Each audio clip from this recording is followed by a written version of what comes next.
Cool. So we got 2 recorders going. Yeah. Young swag, bro.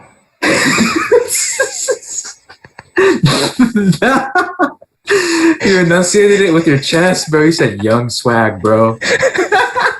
You weren't playing out, you said yeah. 2 recordings, young swag, bro.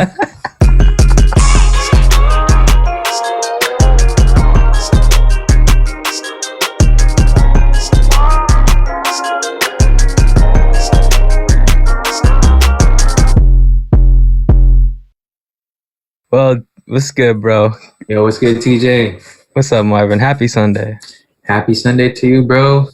We're back to work tomorrow, but back to work. We're gonna be chilling first, but we're gonna be talking about some things. Let's do it. First of all, let's let the people know who we are. Who are you, bro? True. Who am I? What's good? My name is Marvin. I'm a singer-songwriter, for fun. I don't know if I really put that title on me yet, but I like to make some music. From San Diego area. TJ's friend, bro. That's basically it. That's all you need to remember. Because this guy's where it's at, bro. He has all the. Who are you, bro? Let him know now. Nah, man. Well, my name's TJ Jose. I am an independent artist, music producer, mix engineer, Marvin's friend, singer, songwriter. I rap every 2 months. I don't really rap. 2 months, 2 months only. Like no more, no less. No more, no less. Yeah. From the 805 area of Ventura County. And Marvin and I, we know each other from college, from UCSB. Yeah, go Gauchos, man. We were roommates for our last year at UCSB. And they were roommates. And they were roommates. And they were roommates. Oh my God, they were roommates. We made some music back then too. Because something we both were into and we both had fun with, and since we're roommates, we were able to do it quite often. Late at night, just in our living room. Yeah. So it was shout out to Pasado, all of them because they were cool with it. Yeah. But yeah, man, that's literally where it all started, bro. Like in that apartment where we were living together. But even before that, like I remember when I first met you, right? Yeah. Well, I first met you. I thought you were some. Okay. So there was. Yes. There's nothing I haven't told you already. True. So we had this event at our club called Roll Call. It was kind of like this dance practice, if you will, for an event called Friendship Games. I was kind of leading the Friendship Games part, but not the roll call part. I roll up, I see a lot of people I know, but then I see this dude standing kind of to the side by himself, and some I think it's throwback R&B or hip hop was playing, and he was just vibing to himself, doing like one of these. And Sounds about right, bro. Damn, who's this guy? He's this Filipino dude with a comb over and the tattoos, bro. Is this guy boy? Or he's like low-key mysterious and cool. And then as the weeks went on, I started hearing whispers of this Marvin dude. Like, yo, if you heard about Marvin, he's kind of cool, dude. Oh my God, Marvin, he's so cute. Oh my God. Nah, dude, this fool. You play too much, man. I invited you over to my place once, before we lived together. And then we ended up jamming for like 4 hours. Yeah, no, I remember that night too, bro. It was like one of the other like first times speaking with you earlier. Like this org that we were in together, it was having a general meeting. And after the meeting ended, people were just kind of vibing outside the room. And then TJ came up to me. He was like, yo, like, what's good, man? Like, what are you doing? Like, you want to come down to like kick it at my apartment, blah blah, like he was saying. And yeah, it was tight because I was like my first time over at Madrid, the first times of many, So I started like going there much more after that. And yeah, like TJ said, we just of course ended up jamming, and then the rest is history. Yeah, dude, I want to say the first song that we played was "She Was Mine." Of course. It's probably accurate. Yeah, that's true. I think we either had 2 guitars or we had a guitar and the keyboard. And then we just... Bro, remember the Bruno medley? Dude, we made a Bruno medley. We made a Bruno medley, man. Yo, it's on YouTube right now. Like, it's on my YouTube channel. I'll link it. Yeah, somewhere. Here it is. Boom. Nothing on you, baby. Made myself And I might say, hey, you shouldn't worry about what they say, cause they got nothing on you,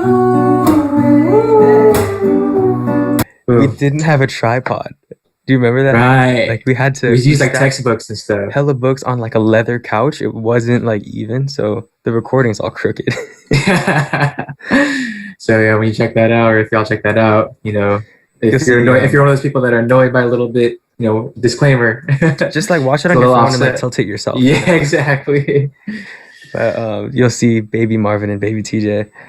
Yeah, one of the first little music we ever put out, I guess. Yeah. Technically that is. Oh, yeah, man. That was short hair Marvin phase.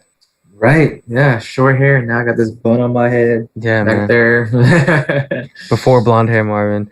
Oh yeah, blonde hair Marvin. For those of you who don't know, most people like categorize years by the number. Like I say this is 2021, last year was 2020. Marvin categorizes years by what kind of haircut he has. True. Like you could look at a picture of me, or I look at a picture of me, and like, you know, people can see like what kind of what hairstyle I had at the time. They could be like, oh, that was this year. That TJ spoke facts. Like that's just how I associate it. So true. Every year I had a different little hair thing going on. That's funny, bro. MGPEEZY hair journey. Peep it. Start off with the first year that I met y'all. So my third year at UCSB, I came up like this. I had that shorter hair, and that pretty much characterized that period. It's like how I met everyone. It's kind of rocking this shorter look with the little front, a little spiked up. And then the next year, my fourth year, grew it out a little bit, had the typical little comb over type thing. Had that to the side, and then, you know, kind of same thing, I just kind of grew it out, kind of had that side swept thing. And then my last year, my fifth year, is when obviously the highlight, and that was the defining hair for that year. You know, I started off with these kind of little light brown streaks, and then I actually later on got platinum blonde highlights in, so it's kind of like a silver platinum blonde type of vibe, which eventually, you know, just turned blonde. So then I was rocking this kind of thing right here. It was the blonde hair, and I started kind of adding those little up over the side and kind of down. And then, yeah, so that's pretty much how I ended my last year there. I had that blonde hair. And then, you know, talk about post-grad, I went back to brown hair, got my highlights redone, but just wanted them back to brown. I don't know, I was feeling like it was like all right, you know, I had my blonde hair, it was a phase. Let's go back to like brown, a little bit more mature color, I think, you know. It's kind of rocking that. And then, you know, the facial hair started going in, and then my hair just started growing until, you know, around today when we got the man bun going. So there it is, MGPEEZY hair journey. I think hair is fun, you know. Yeah, so man. We're still gonna change it around. And then we got long hair Marvin right now. Yeah. But yeah, I know we have a shorter hair teacher now too. That's true. Yeah, it's funny. I got the super long. He's rocking the short. Yeah, I buzzed it during the pandemic. I need a haircut right now. That's why I'm rocking the hat. Like my hairline's all messed up. I'm gonna get a haircut tomorrow. But there you go. Yeah, that was like kind of the origins between me and this guy. Yes, music sir. And everything, and then it's just crazy because coming to now we came out with so much more music since then. Yeah, like when we were actually living together, we ended up writing like 3 songs. 3 and like maybe a quarter, 3.5. those couple that never went finished, right? Yeah. Yeah, it was dope because like Marvin said, we could literally just wake up or not sleep and be like, yo, hey, grab the guitar, I got an idea. And then we just wrote to it. Yeah, so that literally happened one night. Like if you check out the Midnite Kidz EP, Late at Night. Late at night when I feel alive. Late at night when I feel the vibe. Oh, swear I've been losing sleep. My body's tired but my mind's... That melody, like me and TJ were kicking it in our room.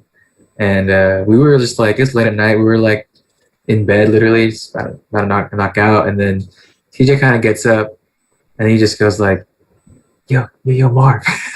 I'm like, yeah, what's up? I'm still up, you know, like, yeah, what's up? I was like, yo, you up right now? Like, I just got this dope melody in my head, like, you know, like, oh, I'm like, dude, I'm there, I'm there. So I just like ripped off my blanket and then came out with that like melody from, you know, so a little bit of cool facts about our last EP, Yeah, man. you know. So those were just like the vibes of that whole EP and the vibes of like music back then, you know. I think this first song we finished like fully was "Long Way Home." Yeah. And then we actually performed that one live. Yep. That was fun. We did a live loop. You did a live loop. Yeah, right? the Yeah. pedal. So that was cool. That was dope. Overdrive, cruising down to 5 a.m. Take a long way home. You know we're getting old. So hop in the car, go near or far, no matter where you are. Yeah. Yeah, that EP was super fun. And it's on Spotify if you want to listen to Baby TJ and Baby Marvin singing. Yeah. You know, because you know it's always funny to look back on because like those were some of the nights that you know I'll never forget of college. You know, just like staying up late making music like that with this Facts. guy. Like, yeah, it was just like that feeling of like you know doing what you love. You know, like to that extent, or just like you know super late nights to stay up. Like it's super fun. I Yeah. always remember those nights. Man. Also, that EP was just like a perfect time capsule of that time period for us for music. It's super raw, you know. I'm still getting my bearings in terms of production and mixing and all that. We called it Midnite Kidz because we were always past midnight when we made music. Yeah, we were usually up late, and we always talk about how like just kind of like late at night is for some reason when our flow just kind of was like at its peak back then. You know, we just felt like our creative flow and our just writing and music stuff just like always happened to like come to us best late at night. I think because you know throughout the day with college, like you're doing all these things you gotta do, and then at night you're finally just kind of in your own space, right? And then I feel like me and TJ, our mind just gravitate towards music. So I just had an epiphany about better. Like, okay. I know I'm better on my own, but at night it gets lonely when no one's hitting up your phone. I realized that. So the beat for better. I don't know if you remember, but winter quarter I took this hip hop production class at school. Oh yeah. And that beat was like one of the beats I made in that class. Oh yeah, with Jordan, right? With Jordan, yeah. Yeah. He was the one teaching the class. Shout out Jordan Mitchell. Dude's a musical genius, bro. Like, for real. He got a master's in music, bro. That's crazy. Good for him, man. Yeah, I remember working on something with him before too. Like, he's tight. He's so cool. Dope dude. Around that time was when I kind of started getting serious into beat making. Like, I'm going to try to make a beat every day. And it took me a while to make one beat at that time. It would take me like at least an hour and a half. Yeah. And shout out to everybody for putting up with me listening to the same loop in an hour, trying to figure out. Because I wouldn't use headphones, I would just use a speaker. And then looking back, I'm like, man, did anyone get annoyed by just hearing the same? Nah, you good. You good. It's cool. I made that beat as a sad boy beat, right? Because back then we were in that kind of like sad boy phase. You remember, right? Yeah, we were young, bro. I think I showed it to you, and you're like, "Yo, this is sick. We should write to it." Yeah, like let's try to write off. Like you know, if you're making it for a class, it's just there's a beat there. Let's try to do something with it. Yeah. And then I remember, like I think you just kind of came up with that. I think I'm better. Wait, I know I'm better off. Yeah. Then I was like, then we just built from that. I remember, like even Renee was like, "Damn, that kind of thing just kind of gets stuck in my head," you know? Yeah. I think I'm better. And now we're here. Right. 2 years later, basically making music again, bro. Post grad. Post grad. Full time work. Right. We got big boy jobs. Yeah, things are a little different now. You know, things are a little different.